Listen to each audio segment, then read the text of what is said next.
Muy bien, hermano Germán, pues tiene aproximadamente una hora y media, hermano, para que exponga el tema. No hay problema, mi hermano, amén.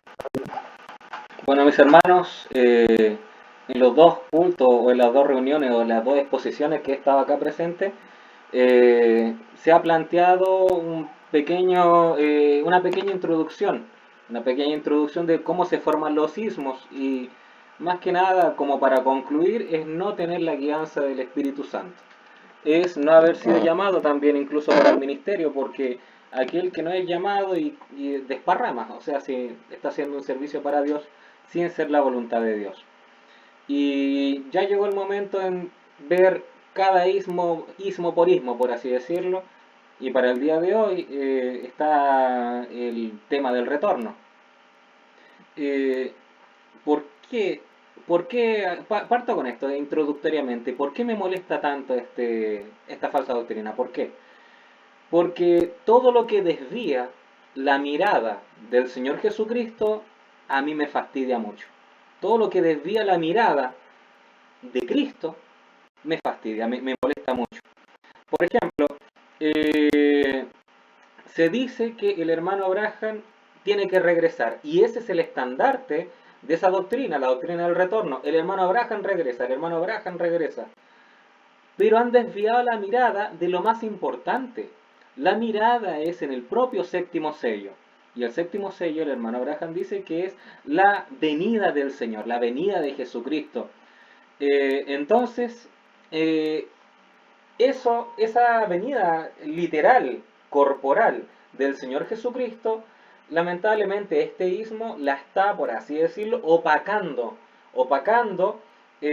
con el regreso del hermano William Branham. Y esto no es ninguna mentira, estimado, no es una falacia, no es un hombre de paja, no es una falacia lo que estoy mencionando. Alguien puede ver esos sermones de los que profesan esta doctrina y se van a dar cuenta de que una hora hablan, etcétera, etcétera, y nombran William Branham, William Branham, William Branham, William Branham, retorno, William Branham, y nunca, o prácticamente nunca, nombran al Señor Jesucristo. Entonces ahí ya vemos que hay algo extraño, vemos que hay algo que no calza ahí.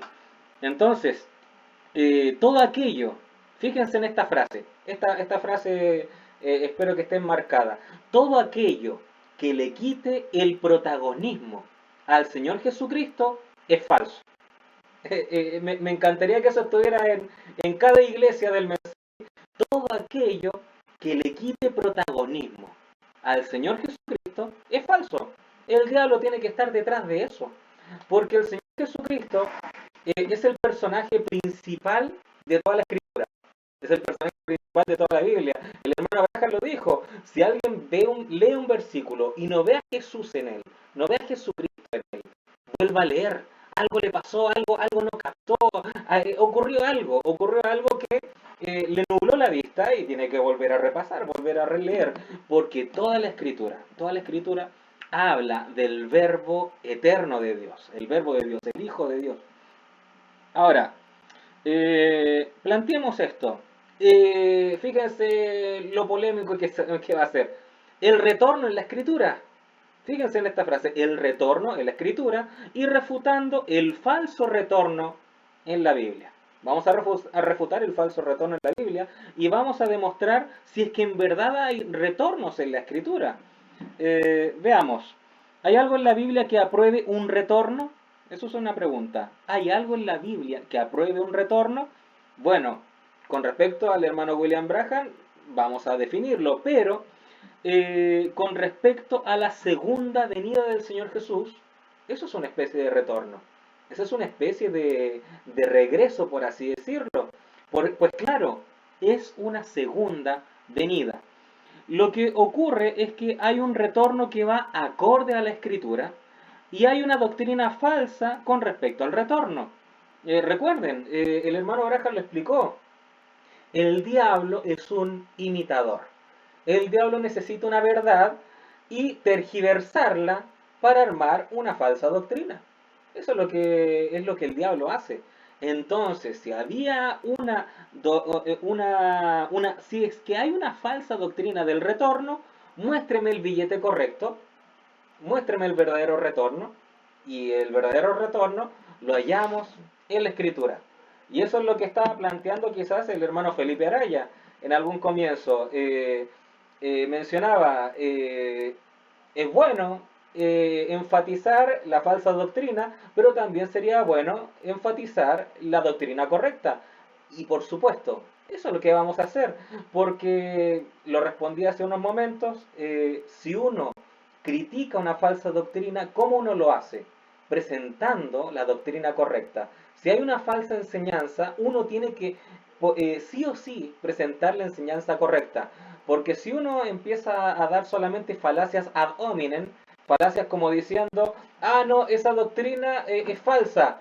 ¿Por qué? Le preguntan, no sé, porque me cae mal el predicador, porque no me agrada, no me caen bien de presencia. Eso no tiene ningún fundamento, eso no tiene ningún argumento. Uno tiene que argumentar por qué eso es falso, porque eso está mal. Deme escritura, porque eso está mal. Y cuando uno presenta la escritura, pues uno está mostrando ahí la enseñanza correcta. Ahora, fíjense que Dios tiene sus reglas, Dios tiene sus normas. Dios siempre tiene una forma de cómo hacer las cosas. Tiene sus requerimientos para llevar a cabo un acontecimiento espiritual. Para llevar un acontecimiento espiritual preponderante, Dios siempre tiene su normativa. En la Biblia podemos ver dos maneras, al menos quizás si algún hermano estudia puede encontrar más, quizás, no lo sé, pero al menos este servidor ha encontrado dos maneras en donde se manifiesta un regreso en las escrituras. Yo he encontrado dos, ¿ok? Las presentaré ahora. Una tiene que ver con una labor espiritual determinada a cierto hombre de Dios, pero éste muere o sale de la escena y otro toma su lugar consumando el trabajo encomendado por Dios. Una nota. No es que la labor de este hombre haya quedado inconclusa o que el ministerio de este varón haya sido un ministerio mediocre y otro tenga que enmendar esa labor. No, no, no. Dios permite estas cosas. Dios permite estas cosas porque para dejarnos un mensaje, para dejarnos una enseñanza, para entregarnos su patrón a seguir. Entonces, vuelvo a repetir, el primer regreso o la continuidad para ejecutar cierta labor espiritual determinada, si un hombre de Dios la está ejecutando, pero este no la termina, es sacado de la escena, es descansa, o es trasladado, o cualquier cosa, sale de la escena. ¿Qué sucede? Dios toma a otro vaso para continuar, retomar esa labor.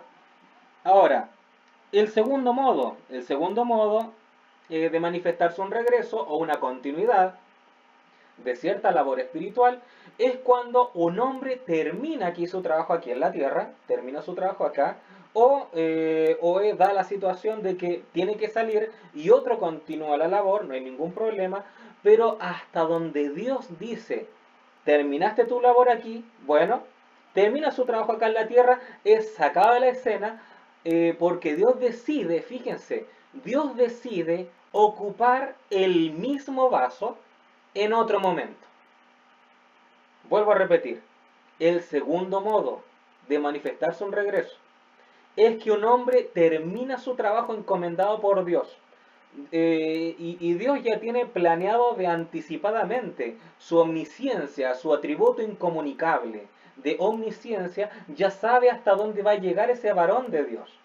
Entonces Dios dice, hasta aquí has llegado, te saco de la escena, pero ahora yo te preservo para ocuparte en otro momento. Vamos a ver estos ejemplos. Ejemplo del primer caso. Vamos a ver ejemplo de cada caso. Ejemplo del primer caso. Vamos a ver. En el mensaje, la manifestación del Espíritu Santo de 1951, del 07 del 17, dice el profeta. Usted sabe, Dios nunca quita su espíritu de la tierra. Dios quita su hombre, pero nunca quita su espíritu. ¿Sabe usted eso? Digamos, porque él tomó a Elías, una doble porción del espíritu de Elías vino sobre Eliseo. ¿Es correcto eso? Y algunos cientos de años después, él salió en Juan el Bautista. ¿Es correcto eso? Y está predicho que venga otra vez en el último día. ¿Es correcto eso? Fin de la cita. Aquí tenemos un ejemplo de cómo es esto. Si se dan cuenta, aquí el hermano Abraham señala, estaba Elías, y luego Dios saca de la escena a Elías, pero una doble porción vino sobre Eliseo. Ahora Eliseo es sacado de la escena, pero viene otro vaso, el cual es ungido con las mismas características, con la misma unción, el mismo poder, etcétera, etcétera. Y en este último tiempo claramente se manifestó nuevamente ese mismo espíritu. Y es lo que el hermano Abraham está diciendo. Dios nunca quita su espíritu, quita su hombre, pero nunca quita su espíritu. Ahora vamos a ver ejemplos en la escritura acerca de esta continuidad, este regreso de continuidad, por así decirlo. Primer caso, tenemos a Caín y Abel. Caín era del maligno, como lo señala Primera de Juan, capítulo 3, versículo 12. Y Abel era hijo cuya genealogía debía llegar al Mesías según la carne. Según la carne tiene que ser la encarnación. Entonces, según la carne, a Abel le era correspondido llegar hasta Jesús. Según la carne. Y Caín era del maligno, o sea, otra genealogía, otra mezcolanza sanguínea, por así decirlo. Pero ¿qué sucede? ¿Qué sucede? Caín mata a Abel. ¿Por qué razón? Por la revelación. Por la revelación. O sea, Abel tenía revelación, Caín no tenía revelación. Pero Dios entregó una chance a aquel que no tenía revelación. Dios dice, ¿por qué decayó tu semblante? ¿Por qué te has puesto envidioso de aquel que tiene revelación? Bueno, Dios dice, haz como tu hermano. Haz como tu hermano y las cosas seguirán, por así decirlo, bien. O sea, Dios le entregó la pauta a Caín. Si tú no tienes revelación, haz como aquel que tiene revelación. Pero Caín no hizo eso y Caín mata a su hermano. Y esa es una característica netamente de unismo, una falsa doctrina. Unismo siempre quiere matar la verdad. Unismo siempre quiere ensuciar la verdad, opacar la verdad, tapar la verdad. La revelación que es, la revelación el hermano Abraham dice que es un descubrimiento. Y el hermano Abraham pone ese ejemplo de la estatua, esa de la libertad, está toda cubierta, y luego sacan ese velo y ahí está, es una revelación, ahora está desvelado. ¿Qué busca unismo? Unismo busca tapar esa revelación, la busca tapar, la busca cubrir, porque fíjense que la revelación, el hermano Abraham dice que la revelación eh, es una, es una de las evidencias de justamente tener el Espíritu Santo. Porque si uno tiene el Espíritu Santo es porque acepta la revelación de aquel tiempo. Bueno, continuando entonces con Caín y Abel. Caín mata a aquel que tenía revelación y fíjense, Abel no alcanza a dar su simiente. Abel no alcanza a dar su semilla para que continúen las generaciones. No continúa. Abel no alcanza a dar su semilla. Y Caín y el diablo, o sea, teniendo claro el enemigo, teniendo claro la serpiente, el diablo teniendo claro de que Caín era su hijo, el diablo estaba haciendo fiesta. Porque quizás pensó el diablo que Adán no iba a tener una revelación de la simiente de la serpiente. Pero Adán era profeta. Adán sí sabía de esta revelación. Por lo tanto, inmediatamente cuando Adán ve que Caín mata a Abel, Adán actúa como profeta. Inmediatamente Adán pone la semilla, pone la simiente en Eva. Inmediatamente, no antes. No antes, fíjense. Cuando Adán ve que Caín mata a Abel, ahí es cuando Adán actúa. ¿Por qué? No podemos permitir que siga solamente la genealogía de la serpiente. Imposible. Adán actuó conforme a como Dios mismo lo guió. Entonces, ¿qué sucedió? Adán inserta la simiente en Eva y ahora tenemos en Génesis capítulo 4, versículo 25, donde ella menciona y dice, y llamó su nombre Set, porque Dios, dijo ella, me ha sustituido otro hijo en lugar de Abel. Fin de la cita.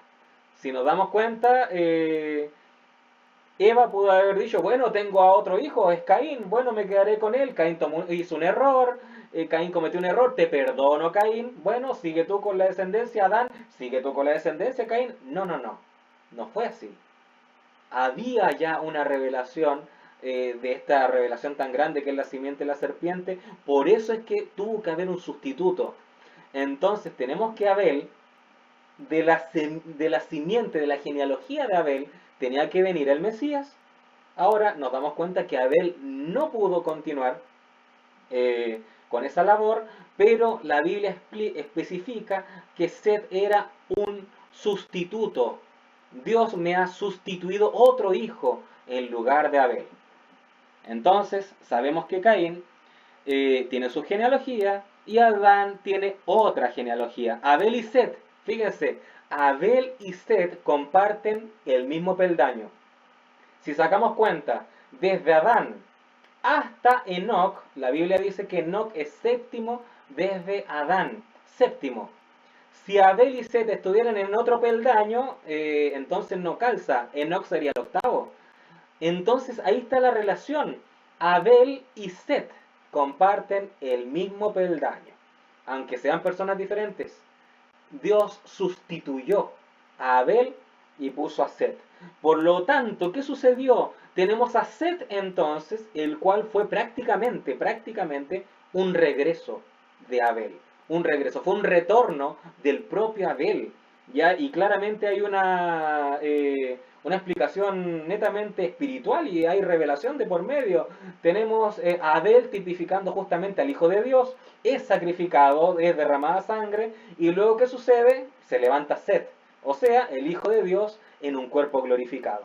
Se puede sacar, bueno, no estamos para profundizar en eso, pero se puede sacar cosas de ahí. Entonces ya tenemos el primer punto.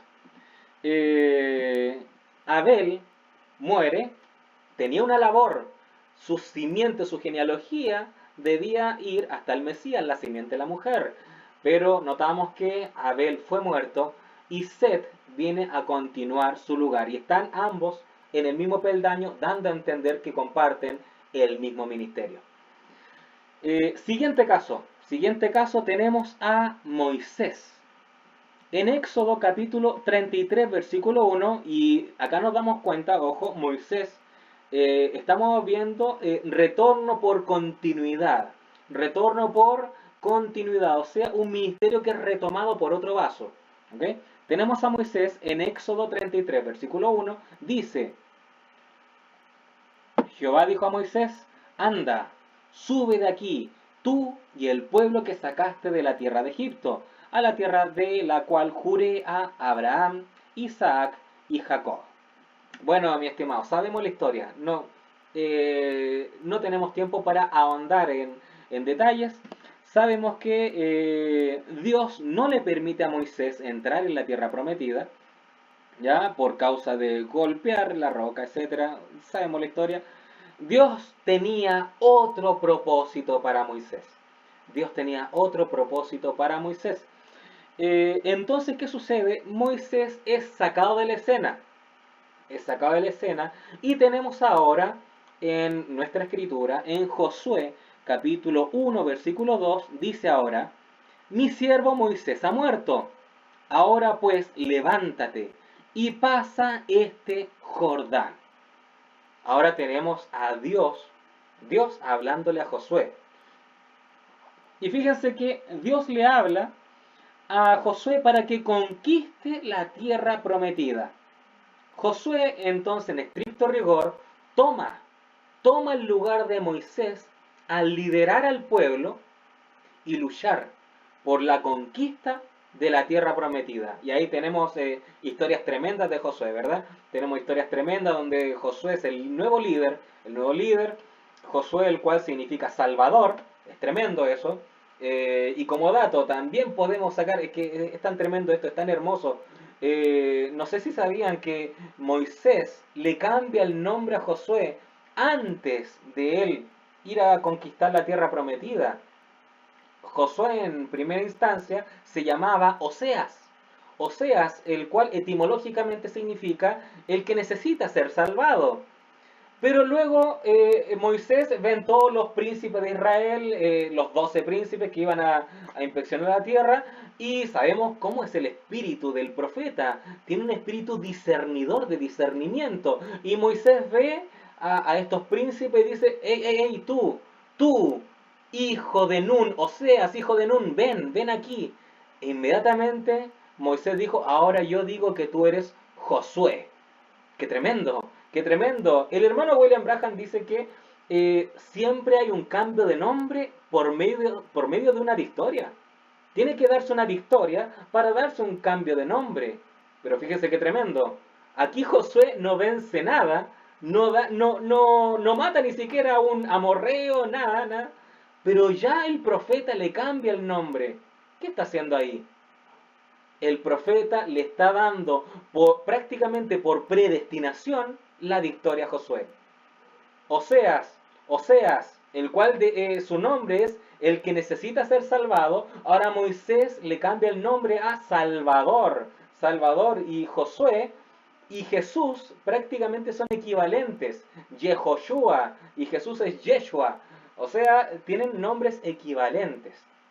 Es tremendo, es muy hermoso esto, mi hermano. Entonces, podemos vernos tipificados nosotros, podemos vernos tipificados evidentemente. Cuando profetizó el hermano William Branham, cuando estuvo predicando, él le predicó a un pueblo el cual estaba sentado ahí mismo, el cual estaba en las bancas, pero también le predicó a un pueblo el cual aún no luchaba aún no entraba en esta batalla jamás peleada. Pero el mensaje ya es una profecía en donde hallamos la victoria de antemano, sin que nosotros hayamos nacido, sin que nosotros aún hayamos venido a este evangelio, nuestra victoria ya estaba profetizada por medio de este mensaje. Hermoso. Bueno, tenemos entonces a Josué que fue el líder que sucedió a Moisés. O sea, tenemos nuevamente una continuidad de ministerio. Y alguien podría decir, bueno, Josué no estuvo equivalente a Moisés o cualquier cosa, pero estimados, o sea, Josué, con la unción del Espíritu Santo, detuvo el sol. Algo tremendo, algo sobrehumano, fue algo tremendo. Imagínese detener todo el universo, ahí tuvo que detener porque, si, no sé si ustedes lo saben, el universo se está expandiendo. Si Josué dijo sol detente, luna detente ahí, tuvo que haber detenido todo átomo, toda molécula, todo del universo de haberse detenido. O sea, netamente se fue Dios hablando a través de Josué. Bueno, mis estimados, ese fue el segundo ejemplo. El tercer ejemplo tiene como título la conquista completa de la tierra prometida. Qué tremendo, ¿verdad? Alguien podría decir, pero ¿no que le correspondió a Josué conquistar la tierra prometida? Sí, estimados, sí, por supuesto, amados hermanos. Pero Josué conquistó hasta donde Dios le permitió conquistar. Lo vamos a ver por la escritura. Fíjense, una profecía, una labor que había sido para Josué de conquistar la tierra, fíjense, él fue de victoria en victoria, victoria en victoria. Sin embargo, conquistó, vuelvo a repetir, hasta donde Dios le permitió conquistar. ¿Pero por qué? ¿Por qué? ¿En dónde está escrito eso en la escritura? ¿Por qué Dios permitió que quedasen naciones paganas morando junto a Israel? Porque eso es. Si había un fereceo, un amorreo, un cananeo, etcétera, rondando por ahí, todavía no está completamente la conquista de la tierra prometida. Pero la Biblia responde a esa interrogante. La Biblia dice en Jueces capítulo 3, versículo 1, dice, estas pues son las naciones que dejó Jehová para probar con ellas a Israel. Y ahí empieza a enumerar las naciones, pero ¿cuál era la función de estas naciones? ¿Cuál era la función? Jehová quería probar con ellas a Israel.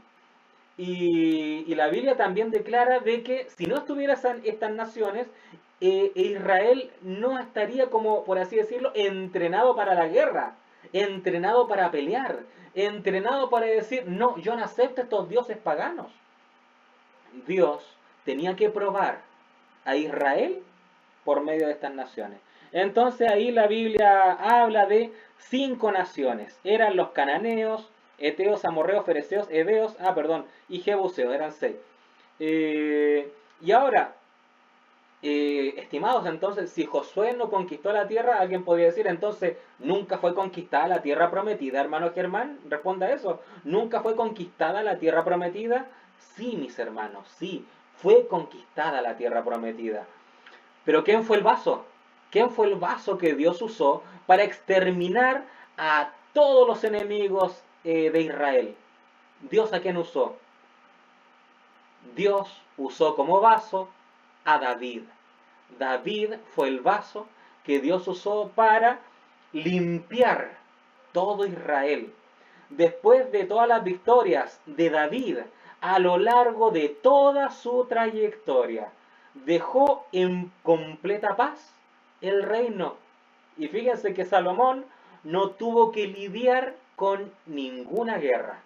Ninguna guerra tuvo que lidiar Salomón. ¿Por qué? Porque David definitivamente había culminado el trabajo que había dejado bastante adelantado Josué.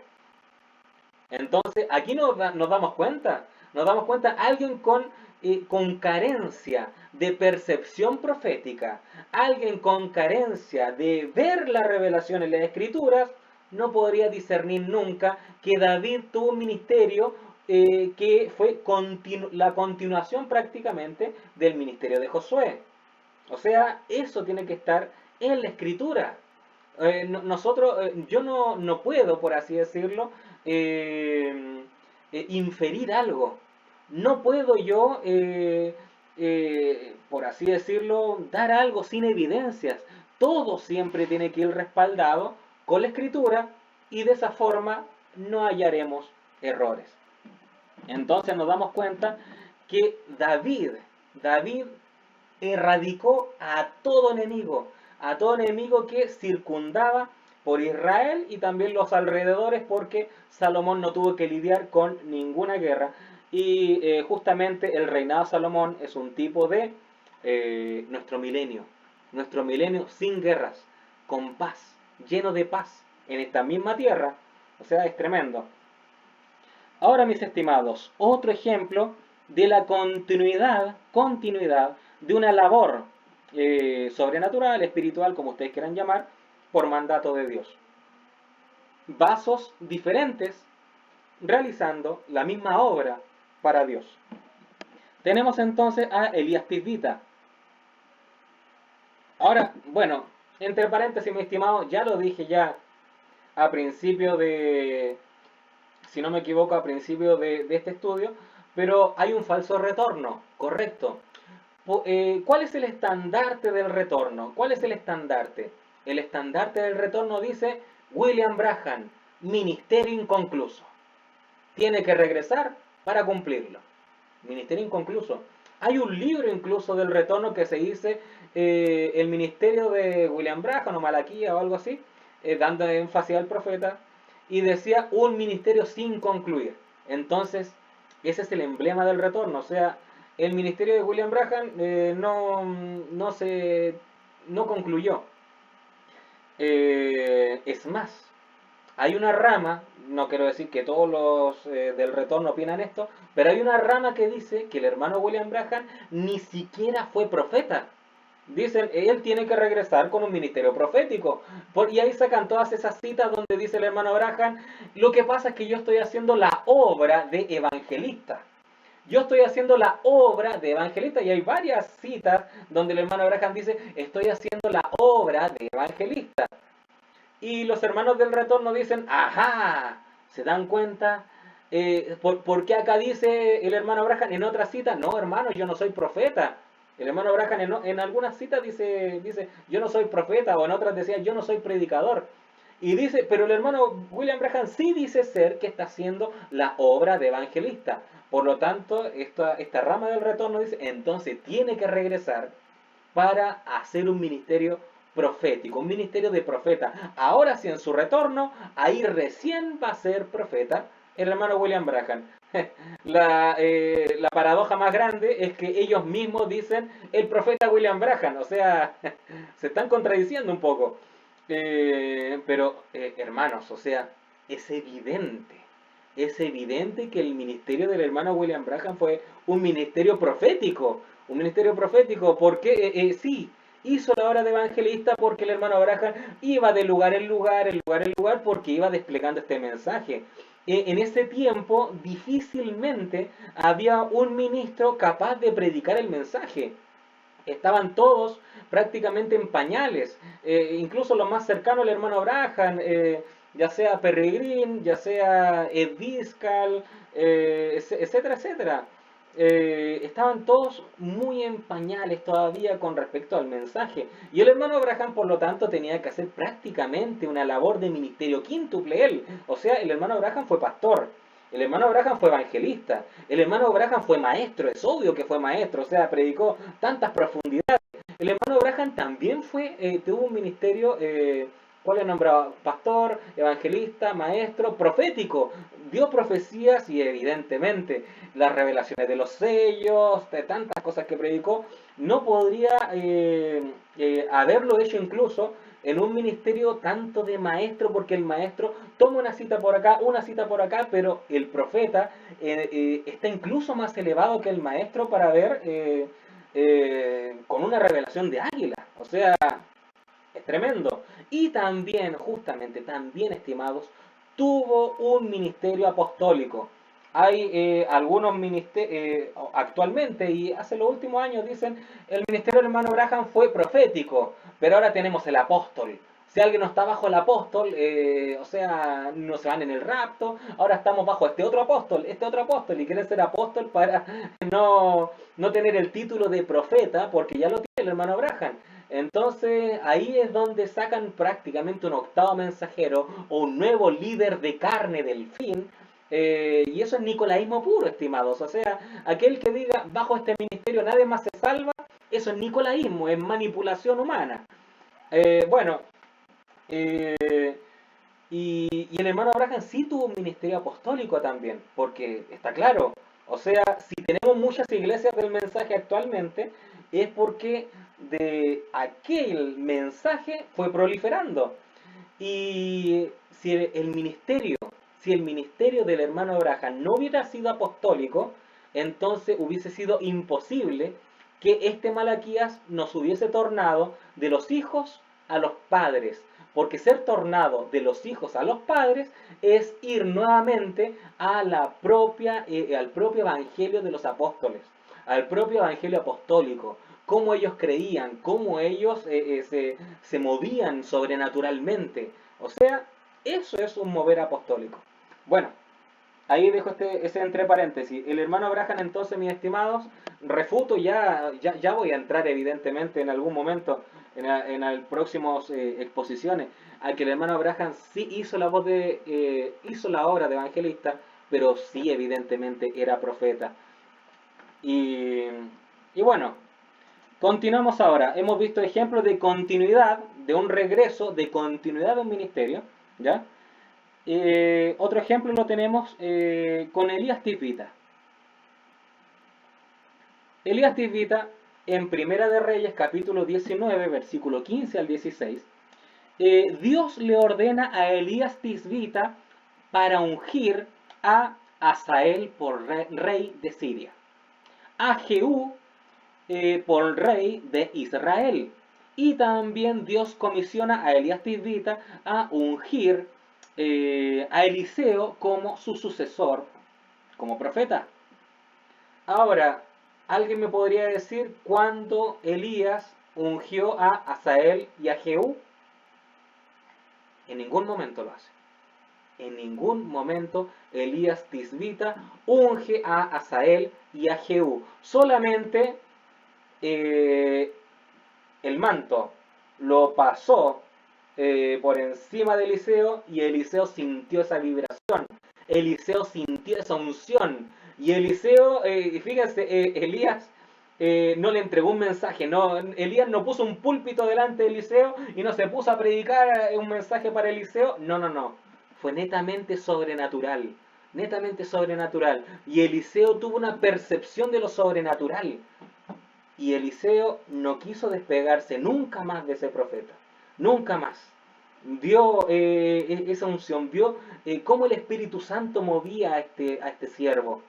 Y Eliseo nunca más quiso separarse de eso. Los afanes de la vida querían retener a Eliseo. Tenía los bueyes, tenía el arado. Pero ¿qué hizo Eliseo? Mató los bueyes. No me puede atar nada. Dejo todo por basura y tengo que seguir a este profeta.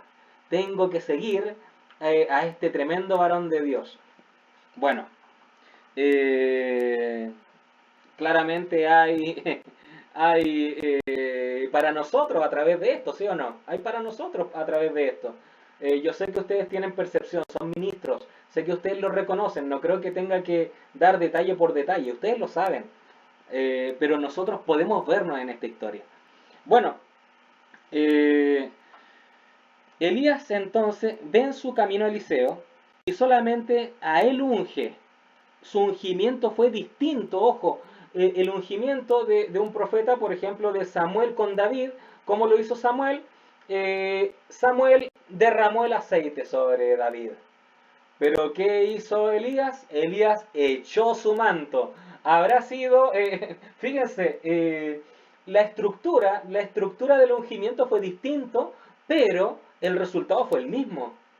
Samuel derramó el aceite sobre David, aceite, Espíritu Santo.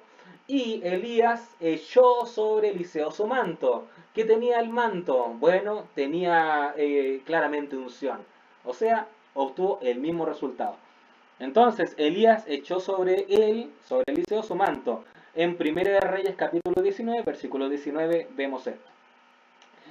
Ahora, esa unción que poseía el manto afectó a Eliseo y Eliseo siguió a Elías.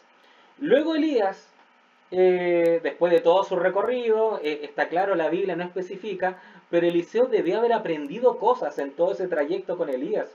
Elías estaba como un maestro y Eliseo era su discípulo. Está claro que Elías le debió haber enseñado cosas a Eliseo.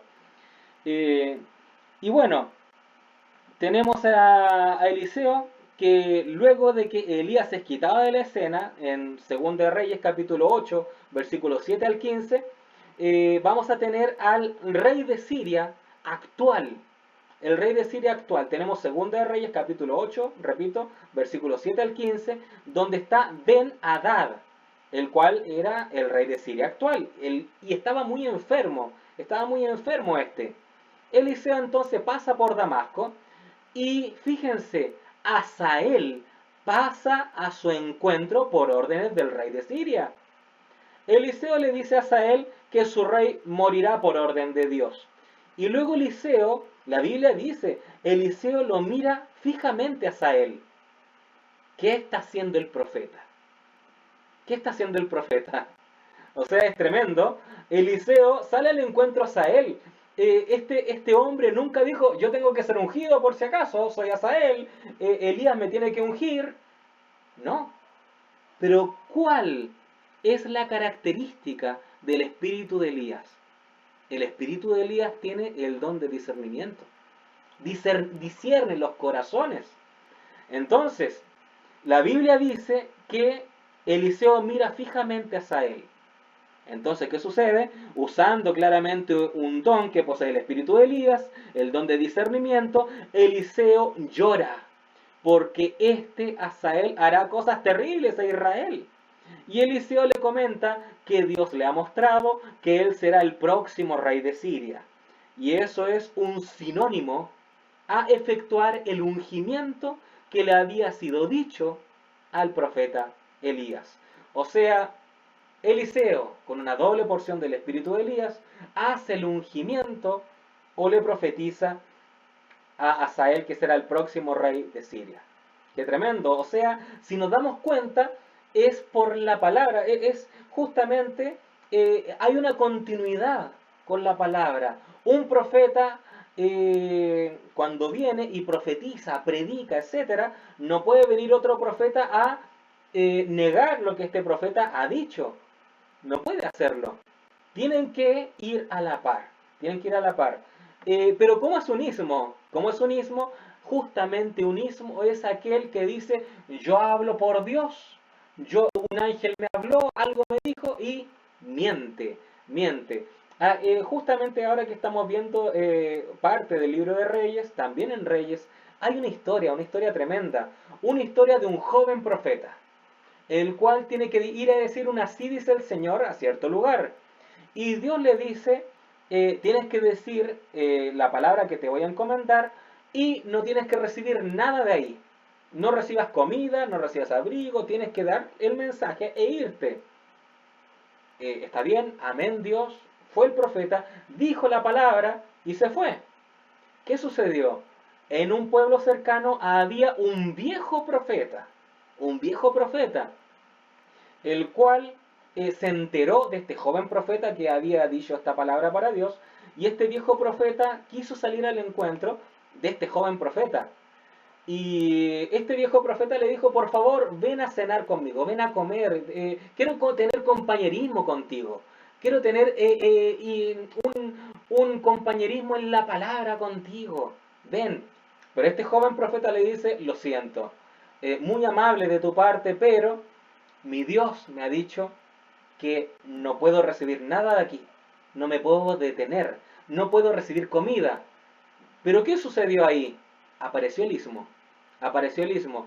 Y dijo el viejo profeta, dijo, bueno, te comento que un ángel del cielo se me apareció y me dijo que podías venir a comer conmigo, podías venir a comer conmigo. O sea, ahora prácticamente Dios cambió de opinión y puedes venir a comer conmigo. Este joven profeta impactado, bueno, si es palabra de Dios, le creyó al hombre, le creyó al hombre, a pesar de que haya sido un viejo profeta, le creyó al hombre y no le creyó a la palabra primera de Dios. Y ahí tenemos una característica de Dios, uno de los atributos incomunicables de Dios, de la deidad, es que tiene inmutabilidad, es inmutable. O sea, si Dios dice algo, eso se mantiene a través de los milenios, a través de la eternidad. Si Dios dice una palabra, tiene una revelación, etcétera, cualquier cosa, si Dios dice que el homosexualismo está mal, por ejemplo, la modernidad no puede cambiar eso. No puede decir, bueno, Dios ahora cambió de opinión y los homosexuales son bienvenidos. O sea, sean bienvenidos a venir a la iglesia, pero tienen que tener claro que tienen que cambiar de vida. ¿Sí o no? Bueno, este joven profeta, por lo visto, no tenía claro esa característica de inmutabilidad de Dios, de la deidad.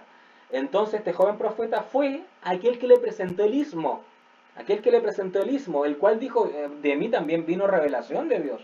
Esto es revelación y te lo entrego. ¿Qué sucedió?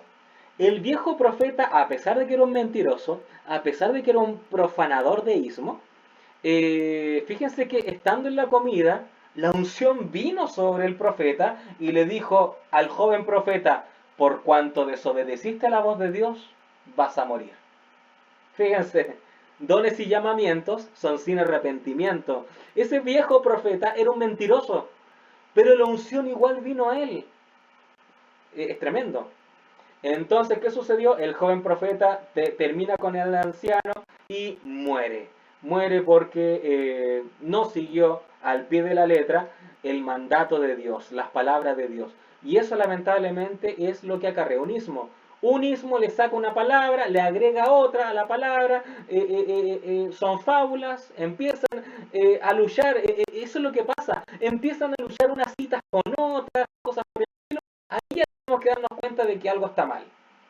¿Qué acarrea eso? Unismo acarrea justamente muerte espiritual. ¿Por qué? Porque no se quedaron con el infalible, con el absoluto que es la palabra. Bueno, continuando, ¿qué sucedió? Bueno, ya tenemos ya el ungimiento de Eliseo hacia Asael. Pero ahora si nos damos cuenta, en Segunda de Reyes, capítulo 9, versículo 1 al 13, Eliseo estaba recostado, por ahí estaba descansando, pero en algún momento de haber sentido la unción de Dios, y Eliseo llama a uno de los hijos de los profetas. Llama a uno de los hijos de los profetas. Le dice que tome una redoma de aceite y que vaya a Ramot de Galaad para ungir a Jehú como rey sobre Israel. Eliseo le dice que diga, así dijo Jehová, yo te he ungido por rey sobre Israel. Dicho sea de paso, aquí vemos un claro ejemplo del propio ministerio quíntuple, formando parte del ministerio de Elías. Porque tenemos a Elías, tenemos a Eliseo y ahora tenemos a un hijo de los profetas, el cual tiene que hacer este ungimiento. Claramente el ministerio quíntuple. Y fíjense, uno de los hijos de los profetas tuvo la labor de ungir a Jehú. ¿Eso qué nos quiere decir? Que nosotros, como creyentes del mensaje, como personas que tienen el Espíritu Santo en su alma, nosotros somos portadores de la palabra. Tal cual como aquellos que cargaban el arca del pacto, esos levitas que cargaban el arca del pacto, nosotros somos cargadores, portadores de la palabra de Dios. Y en 2 Reyes, capítulo 9, versículos 6 al 10, el hijo de los profetas nos dice, fíjense, el hijo de los profetas no dice calcadamente lo que Eliseo le dijo, sino que usted verifíquelo por usted mismo, sino que este hijo del profeta da, por así decirlo, una ampliación de la luz entregada por el profeta Eliseo. Eliseo dijo, yo te he ungido por rey sobre Israel. Pero si usted lee lo que dice este hijo del profeta, empieza a profetizar mucho más. Esto claramente es un claro ejemplo de que la revelación es progresiva y la revelación no es estancada. O sea, aún va creciendo la luz en nosotros.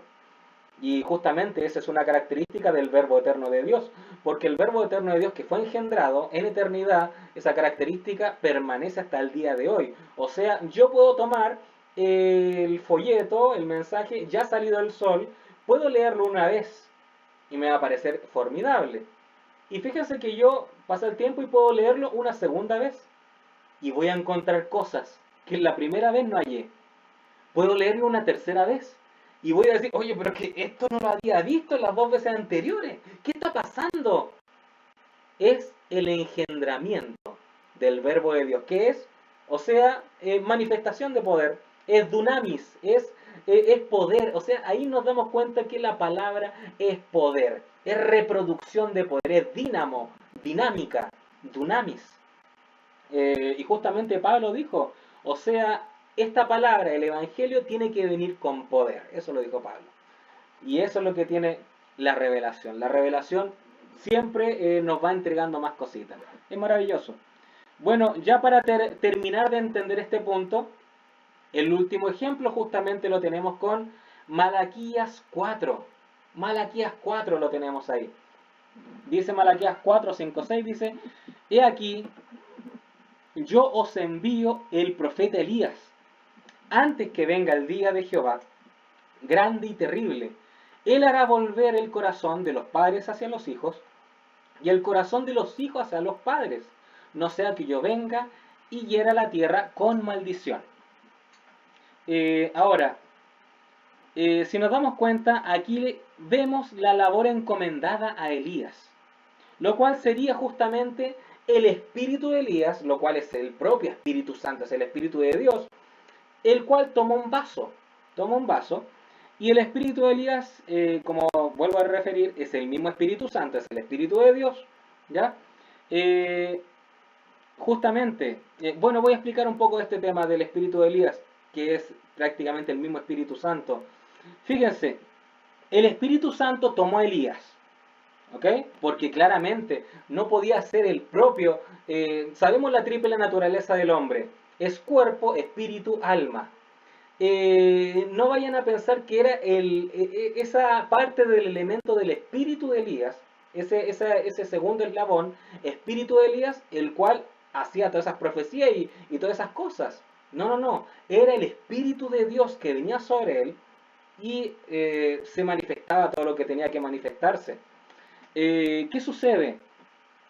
Por no entender esto y por razón también de que el pueblo de Israel estuvo en Babilonia, hoy en día los judíos tienen la cábala, tienen muchas cosas negativas, y los judíos, muchos de ellos creen en la reencarnación.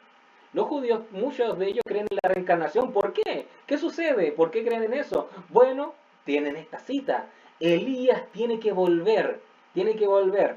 Y bueno, tenemos muchos ejemplos de algunos judíos que tenían no tan clara esta situación.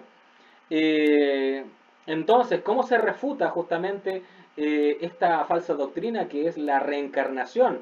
Es que el Espíritu Santo siempre vino, el ungimiento de Dios siempre vino a cada profeta y, y ellos ahí podían hacer esas tremendas hazañas, que siempre era Dios en ellos, porque la Biblia dice que Dios no comparte su gloria con nadie. O sea, no podemos decir, ah, Moisés fue el que trajo las 10 plagas. No, no, no. Ese era Dios en Moisés. Está más que claro que ustedes lo tienen totalmente claro esto. Bueno, pero ¿qué sucede? ¿Qué sucede? Hay algo sí, hay algo sí.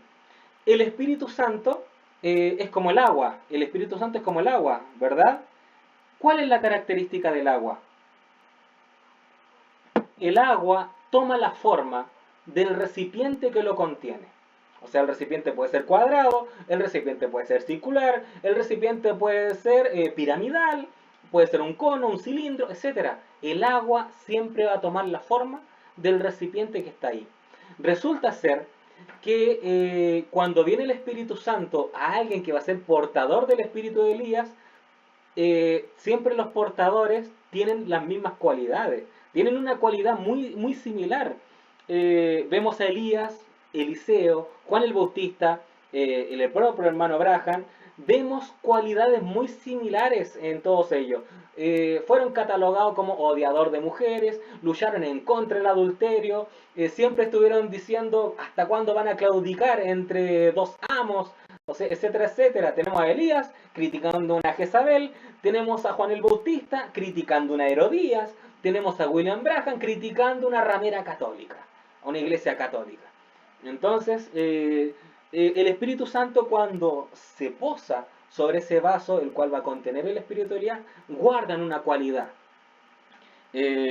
Ahora, fíjense en esto. El Espíritu de Elías, que es el Espíritu Santo, llenando un vaso escogido para que tenga ese ministerio. Fíjense en Lucas, capítulo 1, versículo 15. ¿Por qué no creemos en la reencarnación? Fíjense, acá en Lucas, capítulo 1. Ah, sí, no, está bien. En Lucas, capítulo 1, versículo 15 dice, Juan el Bautista será lleno del Espíritu Santo desde el vientre. No dice lleno del Espíritu de Elías, sino que va a ser lleno del Espíritu Santo desde el vientre. Por lo tanto, Juan el Bautista tenía el Espíritu Santo. Y claramente no hay dos Espíritus Santos. No es que el Espíritu Santo haya venido sobre Juan el Bautista y luego el Espíritu de Elías va a ser un complemento al Espíritu Santo. No, eso sería ridículo, no puede ser. Entonces, aquellos que cumplen con lo que señala Malaquías 4 es Juan el Bautista y William Branham. Fíjense, atención, en Malaquías 4, vuelvo a leer, dice, he aquí yo os envío el profeta Elías, antes que venga el día de Jehová, grande y terrible, él hará volver el corazón de los padres hacia los hijos, y el corazón de los hijos hacia los padres, no sea que yo venga e hiera la tierra con maldición. Y ahora si nos damos cuenta, en Lucas capítulo 1, versículo 17, donde se anuncia el ministerio de Juan el Bautista, dice la Biblia, e irá delante de él con el espíritu y el poder de Elías, para hacer volver los corazones de los padres a los hijos y de los rebeldes a la prudencia de los justos, para preparar al Señor un pueblo bien dispuesto. Fin de la cita. Fíjense, dice para volver los corazones de los padres a los hijos. En ningún momento dice para volver el corazón de los hijos a los padres. En ningún momento. Pero sí dice para volver el corazón de los padres hacia los hijos. ¿Por qué la Escritura no habla que Juan el Bautista debía tornar también el corazón de los hijos a los padres? Es porque ese ministerio no le correspondía a Juan el Bautista, sino que tenía que venir un retorno. Tenía que venir un verdadero retorno, un verdadero regreso del espíritu de Elías. Entonces, vuelvo a repetir, ¿por qué en Lucas no se menciona nada sobre tornar los corazones de los hijos a los padres, como lo señalaba Malaquías 4? Alguien podría decir, entonces esa cita no se cumplió. Alguien que no sepa de esta gran ministerio de este tiempo final, alguien diría, entonces, ¿qué sucedió? ¿No se va a cumplir lo que decía Malaquías? ¿Se va a cumplir la mitad solamente? Pues claro que no. La labor mencionada en Malaquías 4 no solamente le compete a Juan el Bautista, sino que también le compete al séptimo ángel. Por ende, tuvo que venir un retorno del espíritu de Elías en este tiempo. ¿Para qué? Para terminar la cita de la profecía de Malaquías 4, pero fue en otro vaso. No fue no fue Juan el Bautista regresando de los muertos. No fue Juan el Bautista regresando de los muertos diciendo prácticamente, oiga, tengo que volver, acá tengo que cumplir lo que decía Malaquías 4. No. Fue el mismo espíritu de Elías usando otro vaso. Ahora, una aclaración. Juan el Bautista y el hermano William Branham no eran literalmente Elías Tisbita. No era literalmente. Ellos tenían el espíritu de Elías, lo cual es distinto. ¿Por qué digo esto? ¿Por qué digo esto? Porque al propio Juan el Bautista, en Juan capítulo 1, versículo 21, le preguntan, ¿eres tú Elías? Y Juan el Bautista dice, no soy. No soy. ¿Estaba mintiendo Juan el Bautista? No, que en Lucas decía que él iba a venir con el poder de Elías, con que no hace unción, etc. Pero es que Juan el Bautista estaba respondiendo estaba respondiendo a ese ismo de la reencarnación, y también estaba refutando al ismo del retorno. Porque el ismo del retorno dice, no, es que el mismo vaso tenía que ser aquí, etcétera, etcétera. Ahí Juan dijo, no soy. O sea, Juan el Bautista tenía el espíritu de Elías, no que Juan el Bautista era literalmente Elías Tisbita. Ahora, vamos a presentar el segundo caso. ¿Cuál es el segundo caso? El primer caso era manifestar una labor espiritual, una labor encomendada por Dios, donde Dios usaba dos vasos distintos para entregar un mismo ministerio. ¿Cuál es el segundo caso? El segundo caso es que la misma persona deja la escena, pero luego regresa para seguir con un ministerio. ¿Hay escritura para eso? ¿Hay escritura para eso? Sí, sí hay escritura. Sin embargo, se tiene que respetar las normas bíblicas establecidas para que se dé tal acontecimiento. O sea, no puede venir un regreso a como se le dé la gana a la persona. No puede ser. Tiene que haber unas normas espirituales que lo reflejan la Biblia. Fíjense, aquellos que pertenecen a esta categoría son solamente tres. Y lo podemos ver en el Monte de la Transfiguración. En el Monte de la Transfiguración teníamos a Jesucristo, Moisés y Elías. Jesucristo y los dos olivos. El Señor de la tierra, Jesucristo, y los dos olivos, Moisés y Elías. Vamos a ver estos casos. Para el Señor Jesucristo, Isaías 61, versículo 1 al 2, dice la Escritura, dice, el Espíritu de Jehová el Señor está sobre mí, porque me ungió Jehová, Me ha enviado a predicar buenas nuevas a los abatidos, a vendar a los quebrantados de corazón, a publicar libertad a los cautivos y a los presos apertura de la cárcel, a proclamar el año de la buena voluntad de Jehová y el día de venganza del Dios nuestro, a consolar a todos los enlutados. Y ahí termina la cita el Señor Jesús. Cuando leen Lucas, si nos damos cuenta, en Lucas capítulo 4, versículos 17 al 19, dice la Biblia, y le entregaron el libro del profeta Isaías. Ahí voy a, disculpen, el Señor Jesús no lee el versículo 2, el versículo 2, aquí lo vamos a ver. En Lucas capítulo 4, versículos 17 al 19, dice acá, y le entregaron el libro del profeta Isaías. Al desenrollarlo, encontró el lugar donde estaba escrito, el Espíritu del Señor está sobre mí. O sea, es Isaías 61. Lee el Señor Jesús. Dice, el Espíritu del Señor está sobre mí, por cuanto me ha ungido para anunciar buenas noticias a los pobres. Me ha enviado a proclamar libertad a los cautivos y a dar vista a los ciegos, a poner en libertad a los oprimidos, a pregonar el año del favor del Señor. Y hasta ahí lee el Señor Jesús. Si nos damos cuenta, el Señor Jesús no lee completo el versículo 2 de Isaías 61. ¿Por qué? El hermano Abraham dice que porque ahí estaba hablando de la segunda venida del Señor Jesucristo. Aquel día de la venganza corresponde a su segunda venida. Entonces Jesucristo debe regresar. Justamente tiene que regresar para cumplir la segunda parte de la profecía de Isaías 61, versículo 2. Y atención, fíjense en esto, atención que no va a ser otra persona que lo hará en lugar del Señor Jesucristo.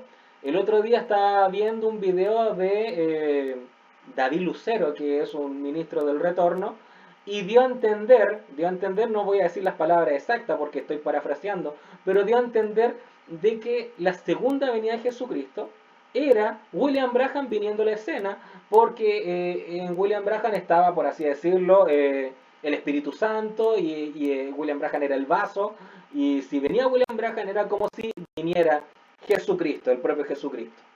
Pero muy mala exégesis, o sea, me sorprende que alguien con tantos años opine de una manera tan deplorable, porque el propio hermano Abraham señala de que va a venir la segunda venida corporal del Señor Jesucristo, la segunda venida corporal. Entonces, nadie más va a cumplir esta cita, sino solamente únicamente el Hijo de Dios. Él mismo va a regresar para cumplir esta profecía. Entonces, ¿cuáles son las razones principales de por qué Jesucristo regresa para traer el día de venganza y darle paz por fin a Israel? Bueno, en simples palabras, Dios en simplicidad, en simples palabras, es porque Jesucristo está vivo. Jesucristo está vivo. Él tiene la plenitud de la deidad corporalmente. Él se ha mantenido vigente hasta el día de hoy. Entonces nadie puede reemplazar a Jesucristo en cumplir sus propias profecías. No podemos señalar de que alguien tiene que presentar una continuidad de esta labor espiritual para Jesucristo como los ejemplos anteriores, porque Dios sacaba de la escena un vaso y después, como no estaba en la escena ese vaso, tenía Dios que poner a otro vaso. Pero no así con Jesucristo. No así con Jesucristo. Jesucristo se mantiene vigente hasta el día de hoy, está vivo y Él cumple sus propias profecías. Entonces aquí ya hallamos un regreso escritural, y también hallamos una norma también. Una norma. ¿Cuál es la norma? Que este personaje esté vivo. Este personaje, esta persona tiene que estar viva. Segundo caso, los dos testigos. Recuerden, en el monte de la transfiguración, ahí tenemos los tres casos de regresos corporales. O sea, donde Dios ocupa el mismo vaso en otro tiempo. Eso es. Los dos testigos, Elías y Moisés, ellos regresan, y eso está en las Escrituras. Zacarías capítulo 4, versículo 11 al 14, dice: entonces le pregunté al ángel ¿qué son esos 2 olivos a cada lado del candelabro? Y las 2 ramas de olivo que vierten aceite dorado por 2 tubos de oro. Versículo 13, ¿no lo sabes?, preguntó. No, mi señor, respondí. Entonces él me dijo, representan a los 2 ungidos que están de pie en la corte del Señor de toda la tierra. Fin de la cita.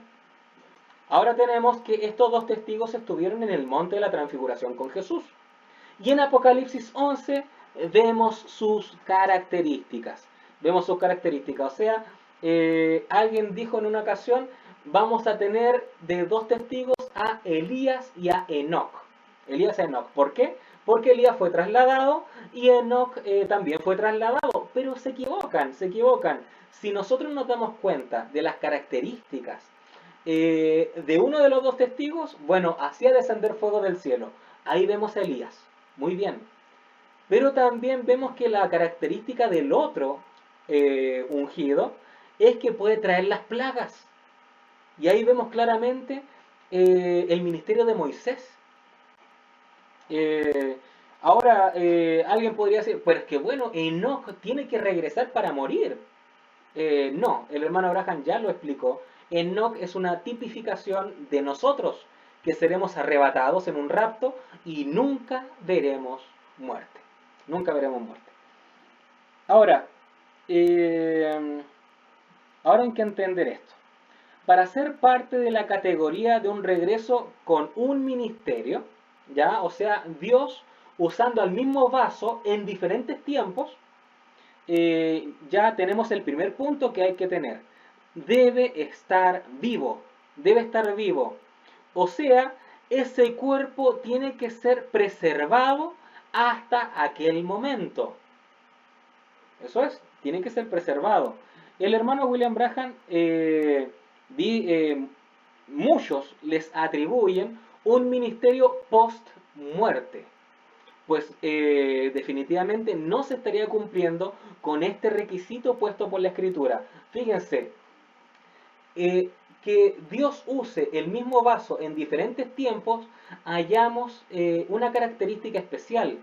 Los cuerpos de esos vasos no son corrompidos, no son preservados incluso.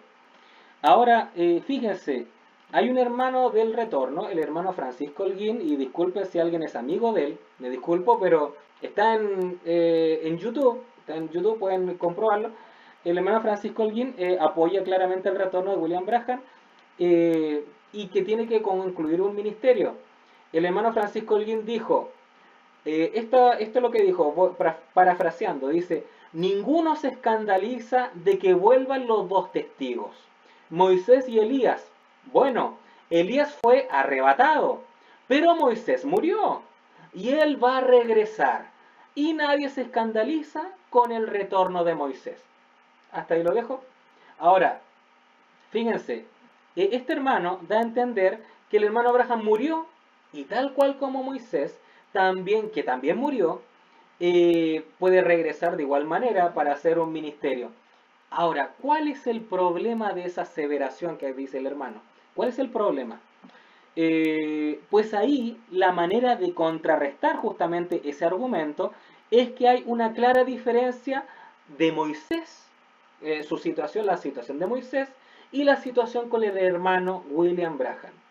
El cuerpo del hermano Branham, y con mucho respeto lo digo, pero sus restos yacen en la tumba ahora, yacen en su tumba. Pero con Moisés fue diferente la situación. En Deuteronomio, capítulo 34, versículo 6, hablando de Moisés, el cual el Moisés mismo escribió esto. Hablando de Moisés dice, y lo enterró en el valle, en la tierra de Moab, enfrente de Bet Peor, y ninguno conoce el lugar de su sepultura hasta hoy. Fin de la cita. ¿Qué está queriendo decir eso? El profeta estaba adelantando una resurrección. ¿Por qué? Porque si no hay sepultura, si nadie conoce su sepultura, entonces no hay nadie ahí. Fíjense, algo para respaldar esto, porque puede ser algo ambiguo quizás, para respaldar esto. quiero que note que el autor de Deuteronomio sigue siendo Moisés y que está hablando de su sepultura, que nadie sabría dónde está ubicada, nadie la hallaría, o sea, ningún arqueólogo. Podrían buscar muchos arqueólogos, paleontólogos, etcétera, etcétera, geólogos, nadie podría encontrar su sepultura. Lo que pasa es que Moisés tenía una revelación, la misma revelación que tenía William Branham, de que su cuerpo no se quedaría en la tumba. Ahora fíjese, Nuevo Testamento, hablando de esta misma situación. Judas capítulo 1, versículo 9 dice, pero cuando el arcángel Miguel contendía con el diablo, disputando con él por el cuerpo de Moisés. Estimados, esta cita hace una referencia evidente de la resurrección de Moisés. Por una muy buena razón, él podía estar de pie en el monte de la transfiguración. Por una muy buena razón. O sea, Moisés hablando en Deuteronomio de que su sepultura no sería enterrada, y cuando Moisés muere, inmediatamente viene el arcángel. Arcángel, ¿qué es el arcángel? El arcángel Miguel, dice la escritura. ¿Y qué dice el profeta que es la voz de arcángel? La voz de resurrección. Voz de resurrección, esa es la voz de arcángel. Está muy claro en la escritura que es el arcángel Miguel. No lo cataloga como un ángel, solamente como el ángel Miguel, sino que como el arcángel Miguel. O sea, el arcángel iba a tener claramente una voz de arcángel. Ahora, si todavía las citas llegan a ser quizás ambiguas para alguien, tenemos el propio mensaje, porque hay algunos que les basta con las citas de la Biblia, pero hay algunos no, que tengo que verlo por el mensaje. Bueno, hay citas del mensaje.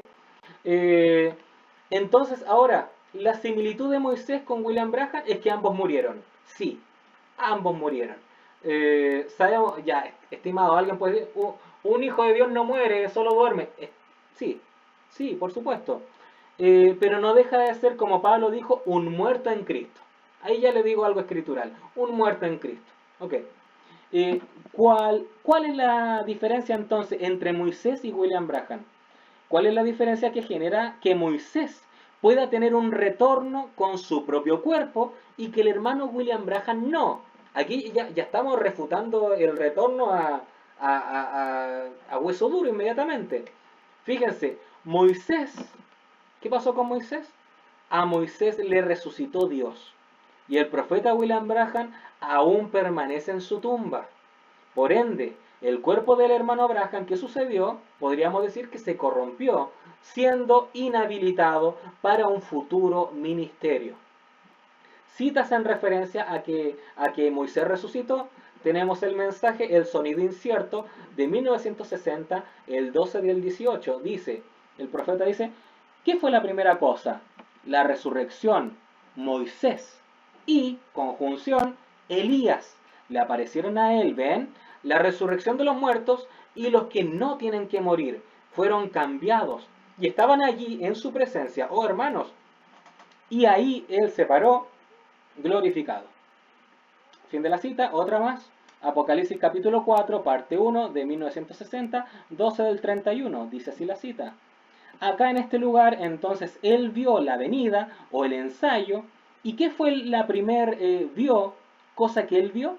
La primer cosa que él vio en la venida fue a Moisés, que representa a los santos muertos que serían resucitados.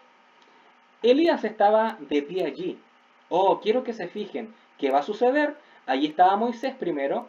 Esas son todas estas 6 edades en que durmieron. 6 edades de la iglesia. No solo eso, pero allí estaba Elías, el mensajero del último día, con su grupo de los transfigurados, los raptados. Amén. Ahora, en el futuro esperando la venida. Fin de la cita, otra más. Apocalipsis capítulo 4, parte 1 del 60, 12 al 31. Un poquito más abajo el párrafo. Elías representó a los santos muertos. Quiero decir, Moisés.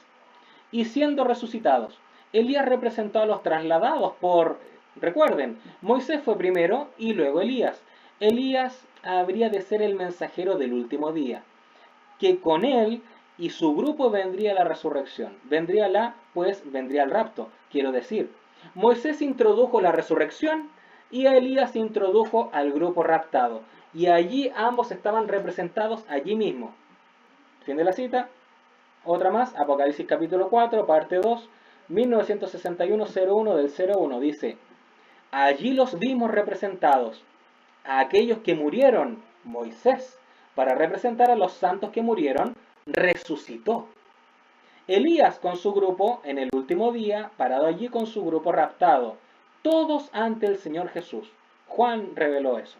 Fin de la cita. Y ahora también en el futuro hogar del novio celestial y la novia terrenal de 1964 tenemos: él fue representado con ambos, Moisés y Elías, los trasladados y los muertos resucitados. Gloria. Y en el párrafo 478 del mismo mensaje dice: y estaba Moisés, el muerto, había sido resucitado. Estaba Elías, el rapto, todavía estaba vivo, y ambos estaban representados en este monte santo. Y en el mensaje, el lugar de adoración provisto por Dios de 1965 dice: nosotros no reclamamos gloria propia. Al igual que en el monte de la transfiguración, donde cada uno de nosotros está representado allí, ahí estaba Moisés, aquel que murió y resucitó, y estaba Elías, los santos vivificados que serán arrebatados en el último día. Fin de la cita. Ahora, alguien me podría decir, bueno, ¿y qué pasa si Moisés fue arrebatado al año después, 500 años después, 2000 años después, etcétera, etcétera? Bueno, el hermano Abraham también aclara eso. Para que un hombre de Dios sea usado nuevamente en el futuro, o sea que haya un retorno de ese mismo vaso, ¿ya? Este tiene que estar preservado vivo. Lo dice el hermano Abraham y lo dicen los sellos. O sea, nadie puede refutar porque los sellos son mensajes especiales, netamente venido de Dios. Y el hermano Abraham lo dice ahí, para que sea usado en el futuro. El hermano Abraham dice que tiene que ser preservado. La palabra preservado quiere decir protegido, resguardado, o sea, Moisés no era un estilo zombie que se le caía, no sé, la piel o algo por el estilo, estaba preservado. En el quinto sello de 1963, el hermano Abraham dice: noten, estos hombres fueron preservados vivos por Dios desde su ministerio original para un servicio futuro, porque sirvieron tan perfectamente. ¿Ven? Piénsenlo. Este espíritu de Elías ministra 5 veces. El de Moisés 2 veces. ¿Qué? Los mantuvo vivos para servicio más adelante. Fin de la cita. Fíjense. Y aquí inmediatamente podemos relacionar la cita del propio Moisés en Deuteronomio, que nadie hallaría su tumba, y también la de Judas cuando viene el arcángel con esa voz de mando, esa voz de resurrección. Recuerden, el hermano Abraham dijo: voz de arcángel, voz de resurrección. El arcángel Miguel vino a pelear por el cuerpo de Moisés. Si unimos esas citas y unimos también esta cita del quinto sello, que el hermano Abraham dijo que Dios los mantuvo vivos desde su ministerio original, inmediatamente se corta la idea de que Moisés pudo haber sido resucitado un año después, donde el cuerpo ya estaba putrefacto, o 2 años después, o 30 años, o 1000 años, o 2000 años después. No.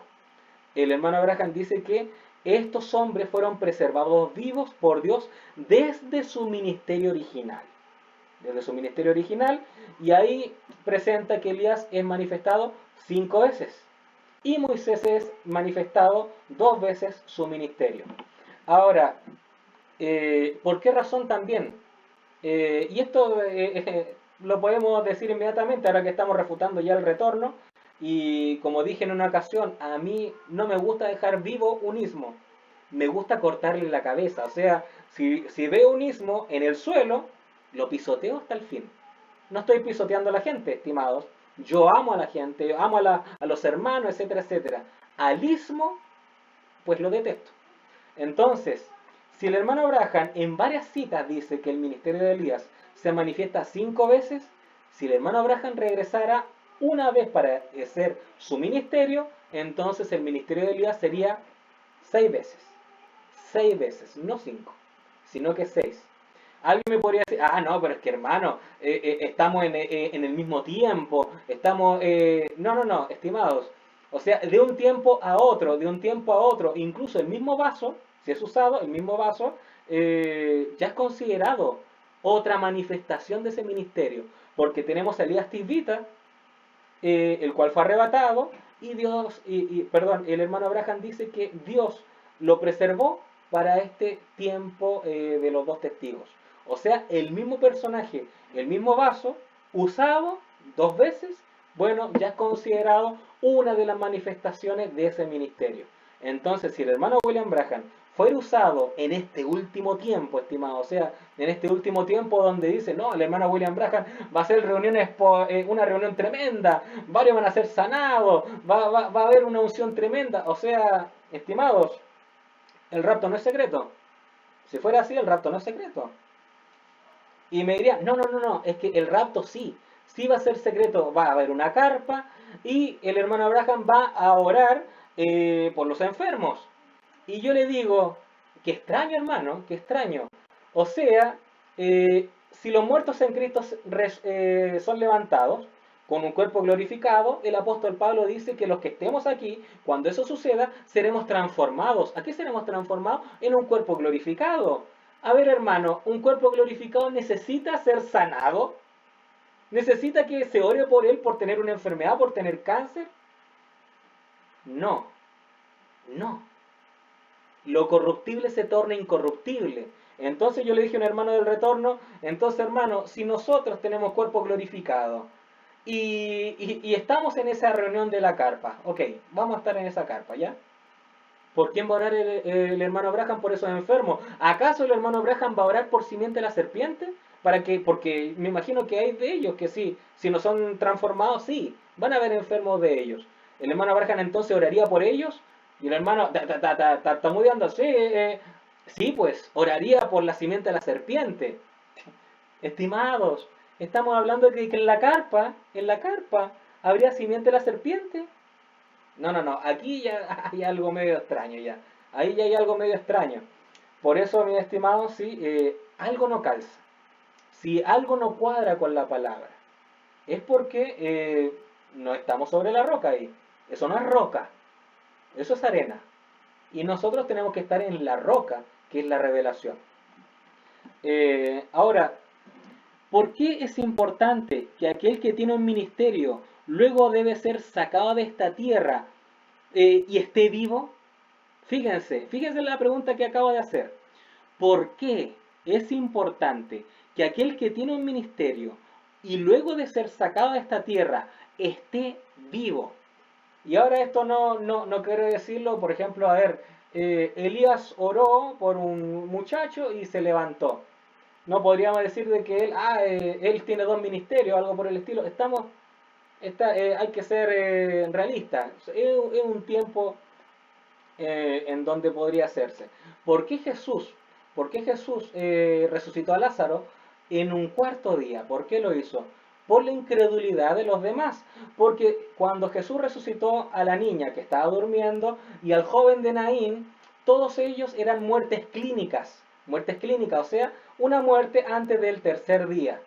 Y no sé si sabían que una muerte clínica, alguien puede permanecer muerto durante unas horas o durante un día quizás y puede volver a la vida. Eso es una muerte clínica. Por lo tanto, habían algunos, sí, pero si eso es algo clínico, no es un milagro. Bueno, con Lázaro fue distinto. O sea, ahí ya era irrefutable el milagro. Era irrefutable el milagro. Jesús lo resucitó ya habiendo sacado los órganos de Lázaro. Era tremendo. Bueno, ya no podía decirse que era una muerte clínica en ese caso. Ahora, vuelvo a repetir la pregunta. ¿Por qué es importante que aquel que tiene un ministerio futuro, luego de ser sacado de esta tierra, esté vivo? Y ya sabemos ya de que aquellos que cumplen con esto estaban en el monte de la transfiguración siendo Jesucristo, Elías y Moisés. Tenemos esta cita en Hebreos capítulo 9, versículo 27. Dice, todos los seres humanos morirán una sola vez y después vendrá el juicio. Ahora, hay que entender claramente la Biblia, porque si alguien se pone, por así decirlo, a ver, crítico, alguien podría decir, ah, ¿y cómo Lázaro murió dos veces? Ah, ¿cómo el joven de Naín murió dos veces? Bueno, hay que entender evidentemente, hay que ver con ojos, percepción profética, lo que se está hablando aquí. Aquí se está hablando netamente de que tenemos una vida en donde se pueden hacer acciones buenas, acciones malas, vivimos en la palabra o no vivimos en la palabra, y después de eso, bueno, ahí el Señor va a hacer un lado el trigo de la cizaña, y a eso se está refiriendo, después el juicio. Pero esta cita netamente va en contra de lo que creen los de la reencarnación. Porque la reencarnación dicen, bueno, si tú te equivocaste en una vida, puedes rectificarlo en la siguiente. Y si te equivocaste en esa vida, en la siguiente vendrá y en la siguiente vendrá. No, eso es falso. Eso es falso. Aquí netamente se refuta con esta cita ese pensamiento. Ahora, sé que algunos hermanos, vuelvo a repetir, dirán, es que un hijo de Dios no muere, solo duerme. Y eso es correcto, estimados, eso es correcto. Porque aquel que duerme puede ser despertado, lo dice el profeta. Un muerto no atiende el llamado. Uno que está durmiendo sí atiende el llamado. Pero hay que ser escriturales en todo sentido.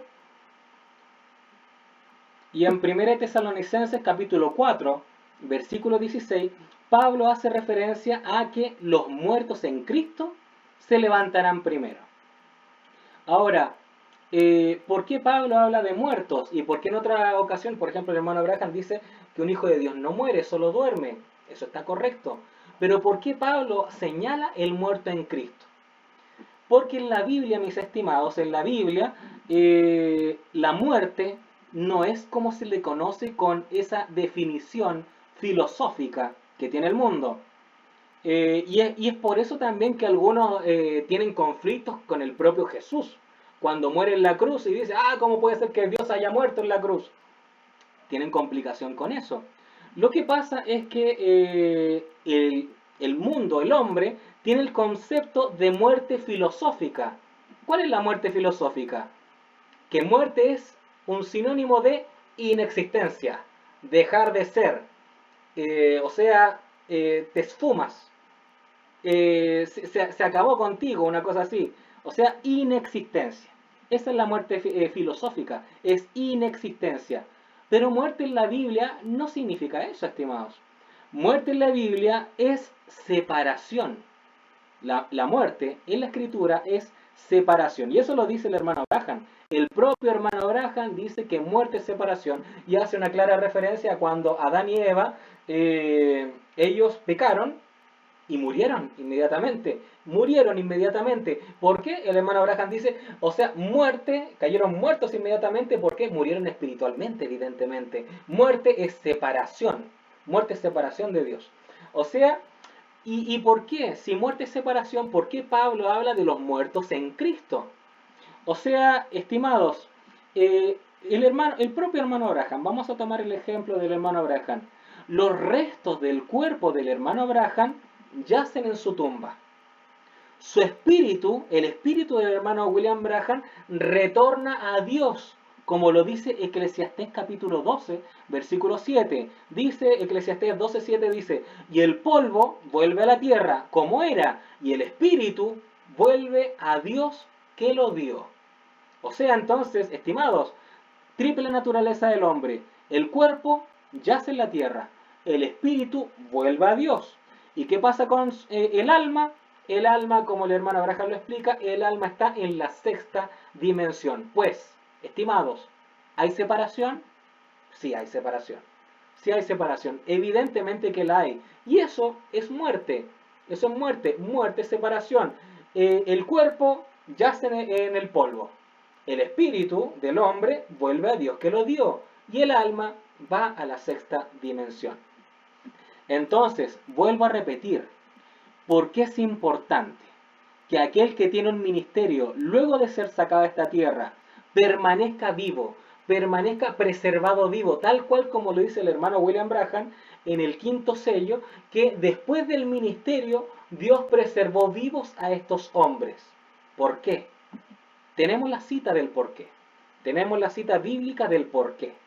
Eclesiastés capítulo 9, versículos 5 al 6.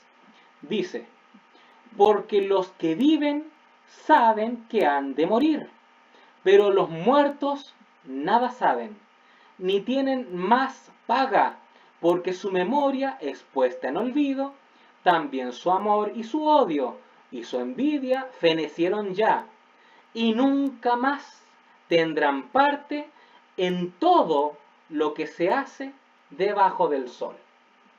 Fin de la cita. Fin de la cita, estimados. O sea, un muerto en Cristo. Aquí no está haciendo separación de muerto en Cristo o no muerto en Cristo. Cualquier muerto. Cualquiera que experimente la separación del cuerpo, espíritu y alma. Cualquiera que experimente esa separación, dice que nunca más tendrán parte en todo lo que se hace debajo del sol. Aquí está diciendo que aquel que muere y prácticamente, o sea, y Dios no lo resucita, no es preservado, o sea, y no es arrebatado, evidentemente, o sea, no está cumpliendo con lo que pasó con Jesucristo, ni Moisés, ni Elías. O sea, aquel que yace en la tumba, aquel que ha tenido una separación, es un muerto en Cristo, dice que nunca tendrán parte en todo lo que se hace debajo del sol. Por eso es que, por ejemplo, no podemos estar aquí hablando del mensaje y decir a alguien, estimados hermanos, tuve una visión en donde el hermano William Branham se me aparecía y me decía, hermano, tienes que conducirte de esta forma, tienes que hablar esta cosa, tienes que hacer esto, etcétera, etcétera. Eso es falso. Eso es falso. El hermano Branham lo habló en demonología y dijo que cualquier persona que esté muerta, que esté bajo tierra, etcétera, etcétera, cualquiera que esté en la otra dimensión, si te habla alguien que está en esa situación, no te está hablando esa persona, te está hablando un demonio. Eso lo dijo el hermano Branham en demonología. ¿Por qué? Porque en Eclesiastés se dice que cualquiera que tiene una muerte ya no tiene influencia, en lo que se hace en esta vida debajo del sol. Y alguien me podría decir, pero ¿cómo si el ministerio del hermano William Branham, si tiene influencia en nosotros? Falso. El que genera influencia en nosotros es el Espíritu Santo, es el Señor Jesucristo mismo. Él es que genera la influencia en el creyente. Entonces, buenos mis hermanos, acabo de ver que tenemos 1 hora y 32 minutos. Por lo tanto, terminaría con esto.